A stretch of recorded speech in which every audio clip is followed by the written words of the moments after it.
संकल्प स्थली अंडमान निकोबार की भूमि और वहां रहने वाले सभी को मेरा नमस्कार। आज का दिन अंडमान निकोबार के दर्जनों द्वीपों में जो लाखों लोग बसे हैं उन सब के लिए तो अहम है ही, पूरे देश के लिए भी महत्वपूर्ण है। साथियों, नेताजी सुभाष चंद्र बोस को नमन करते हुए करीब 1.5 वर्ष पहले मुझे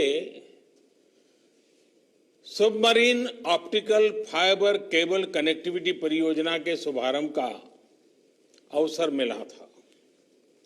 मुझे खुशी है कि अब इसका काम पूरा हुआ है और आज इसके लोकार्पण का भी सौभाग्य मुझे मिला है। चेन्नई से पोर्ट ब्लेयर से लिटिल अंडमान और पोर्ट ब्लेयर से स्वराज द्वीप तक अंडमान निकोबार के एक बड़े हिस्से में ये सेवा आज से शुरू हो चुकी है। मैं अंडमान निकोबार के लोगों को इस सुविधा के लिए अनंत अवसरों से भरी इस कनेक्टिविटी के लिए बहुत बहुत बधाई देता हूं, शुभकामनाएं देता हूं। स्वतंत्रता दिवस से पहले ये अंडमान के लोगों के लिए एक प्रकार से 15 अगस्त के पूर्व इसी सप्ताह एक स्नेह भरे उपहार की तरह ये अवसर मैं देखता हूं। साथियों, समंदर के भीतर करीब 2300 किलोमीटर तक केबल बिछाने का ये काम समय से पहले पूरा करना ये अपने आप में बहुत प्रशंसनीय है।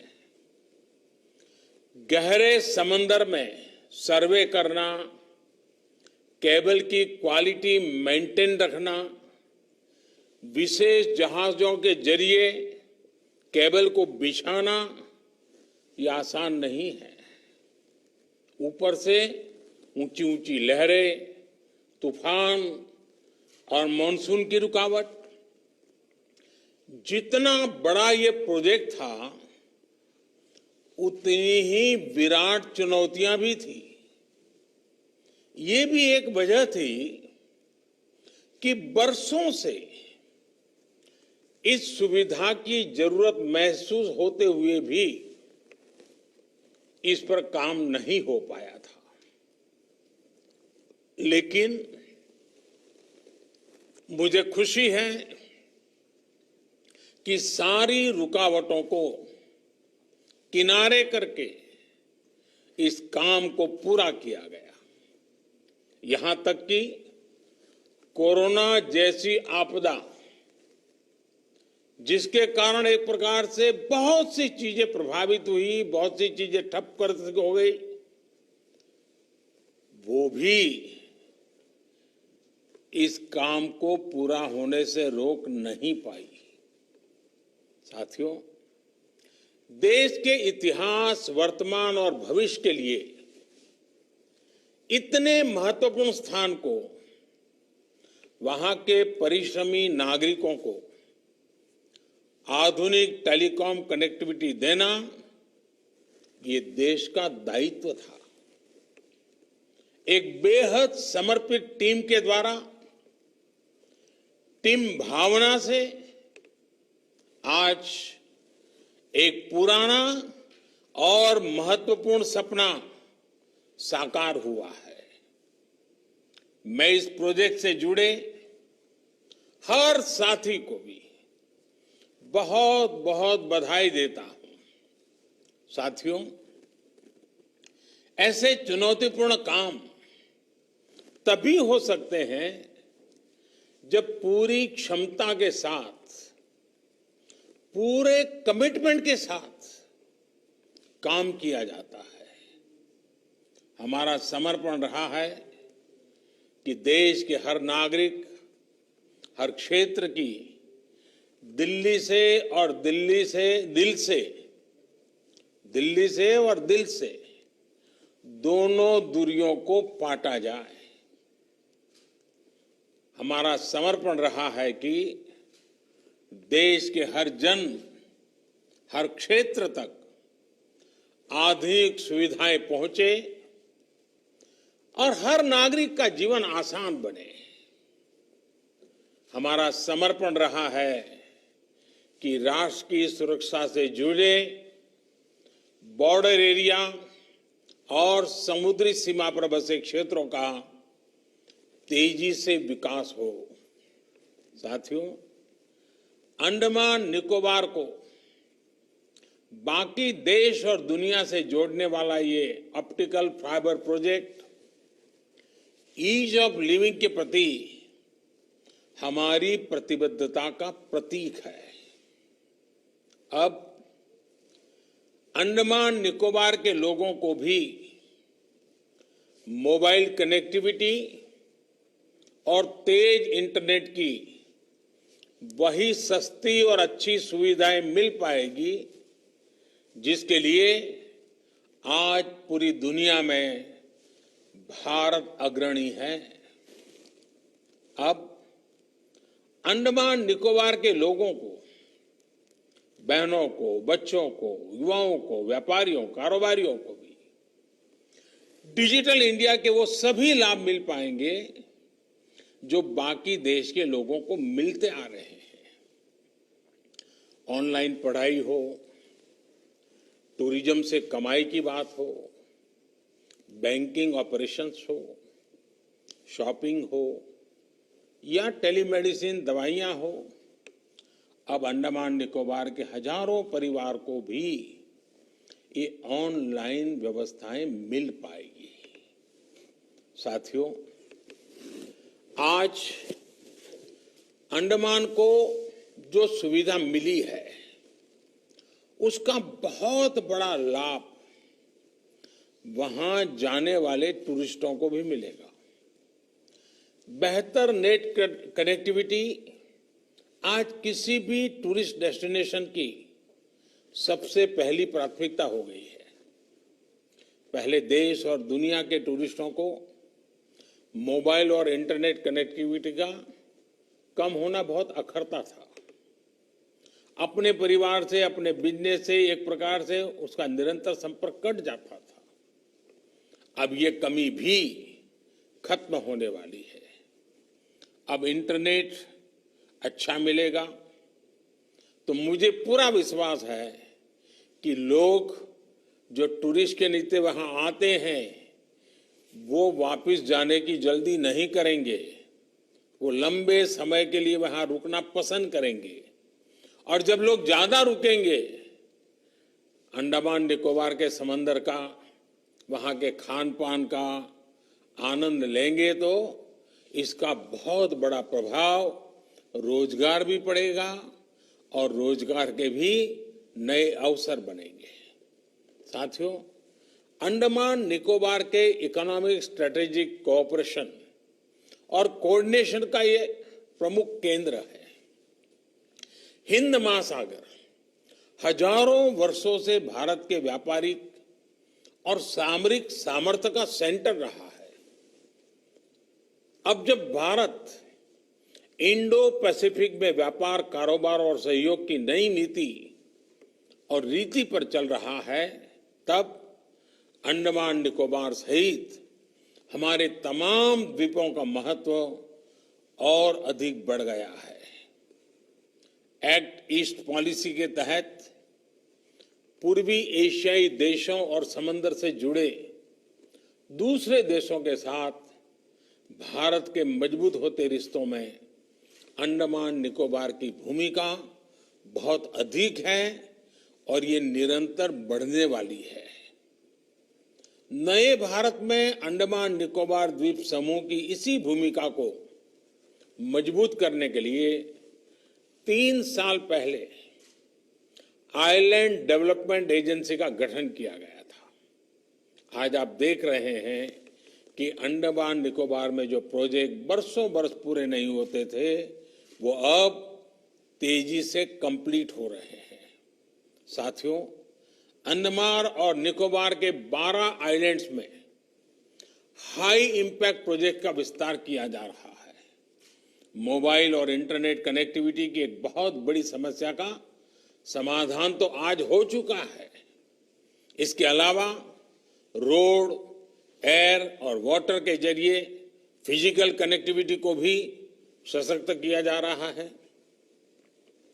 नॉर्थ और मिडल अंडमान की रोड कनेक्टिविटी को मजबूत करने के लिए 2 बड़े ब्रिज और NH4 के चौड़ीकरण पर तेजी से काम हो रहा है। पोर्ट ब्लेयर एयरपोर्ट में एक साथ 1200 यात्रियों को हैंडल करने की कैपेसिटी आने वाले कुछ महीनों में बनकर तैयार हो जाएगी। इसके अलावा दिगलीपुर, कार निकोबार और कैम्बेल बे में भी एयरपोर्ट ऑपरेशन के लिए तैयार हो चुके हैं। स्वराज द्वीप, शहीद द्वीप और लॉन्ग आइलैंड में पैसेंजर टर्मिनल, फ्लोटिंग जेटी जैसे वाटर एरोड्रोम इंफ्रास्ट्रक्चर भी आने वाले कुछ समय में बनकर तैयार हो जाएंगे। इसके बाद यहां उड़ान योजना के तहत सी प्लेन की सेवाएं शुरू हो जाएगी। इससे एक आइलैंड से दूसरे आइलैंड की कनेक्टिविटी मजबूत होगी और आने जाने में आपका समय भी कम लगा करेगा। साथियों, आइलैंड के बीच और बाकी देश से वाटर कनेक्टिविटी की सुविधा को बढ़ाने के लिए कोची शिपयार्ड में जो 4 जहाज बनाए जा रहे हैं, उनकी डिलीवरी भी आने वाले कुछ महीनों में हो जाएगी। प्रयास ये है कि अगले 1 साल में बड़े जहाजों को रिपेयर करने की सुविधा वहीं आइलैंड में ही विकसित हो। इससे आपका समय बचेगा, खर्च कम होगा और रोजगार के अवसर भी बनेंगे। इसका बहुत बड़ा लाभ फिशरीज सेक्टर को भी होगा। साथियों, आने वाले समय में Andaman Nicobar port lead development के हब के रूप में विकसित होने वाला है। अंडमान निकोबार दुनिया के कई पोर्ट से बहुत कॉम्पिटिटिव डिस्टेंस पर स्थित है। आज पूरी दुनिया ये मान रही है, जिस देश में पोर्ट्स का नेटवर्क और उनकी कनेक्टिविटी बेहतर होगी, वहीं 21वीं सदी के ट्रेड को गति देगा। ऐसे में अंडमान निकोबार में हो रहे इंफ्रास्ट्रक्चर से जुड़े कार्य उसे विकास की नई ऊंचाइयों पर पहुंचाएंगे। साथियों, आज जब भारत आत्मनिर्भरता के संकल्प के साथ आगे बढ़ रहा है, ग्लोबल मैन्युफैक्चरिंग हब के रूप में, ग्लोबल सप्लाई और वैल्यू चेन के एक अहम प्लेयर के रूप में खुद को स्थापित करने में जुटा है, तब हमारे वाटरवेज और हमारे पोर्ट्स के नेटवर्क को सशक्त करना बहुत जरूरी है। बीते 6-7 साल में पोर्ट डेवलपमेंट और पोर्ट लेड डेवलपमेंट को लेकर जो काम हो रहा है, उससे देश को नई ताकत मिल रही है।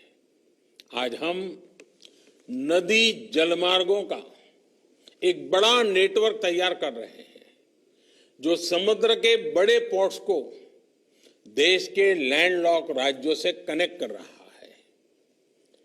पोर्ट इंफ्रास्ट्रक्चर के विकास में जो कानूनी अड़चनें थी, उन्हें भी निरंतर दूर किया जा रहा है। सरकार का ध्यान समंदर में ईज ऑफ बिजनेस को प्रमोट करने और मैरीटाइम लॉजिस्टिक्स को सरल बनाने पर भी है। ऐसे दुनिया के सबसे बड़े सिंगल विंडो प्लेटफॉर्म को तैयार करने पर भी काम चल रहा है। साथियों, ऐसे ही अनेक प्रयासों के कारण अब देश के पोर्ट नेटवर्क की कैपेसिटी और कैपेबिलिटी दोनों का विस्तार हो रहा है। 3 दशक के इंतजार के बाद वेस्ट कोस्ट में भारत के पहले डीप ड्राफ्ट ग्रीनफील्ड सी पोर्ट को सैद्धांतिक मंजूरी दी जा चुकी है। इसी तरह ईस्ट कोस्ट में डीप ड्राफ्ट इनर हार्बर के निर्माण का काम भी तेजी से चल रहा है। अब ग्रेट निकोबार में करीब 10,000 करोड़ रुपए की संभावित लागत से ट्रांसशिपमेंट पोर्ट के निर्माण का प्रस्ताव है। कोशिश ये है कि आने वाले 4-5 साल में इसके पहले फेज को पूरा कर लिया जाए। एक बार जब ये पोर्ट बनकर तैयार हो जाएगा तो यहां बड़े बड़े जहाज भी रुक पाएंगे। इससे समुद्री व्यापार में भारत की हिस्सेदारी बढ़ेगी, हमारे युवाओं को नए मौके मिलेंगे। साथियों, आज जितना भी आधुनिक इंफ्रास्ट्रक्चर अंडमान निकोबार में तैयार हो रहा है वो ब्लू इकोनॉमी के लिए भी बहुत महत्वपूर्ण है।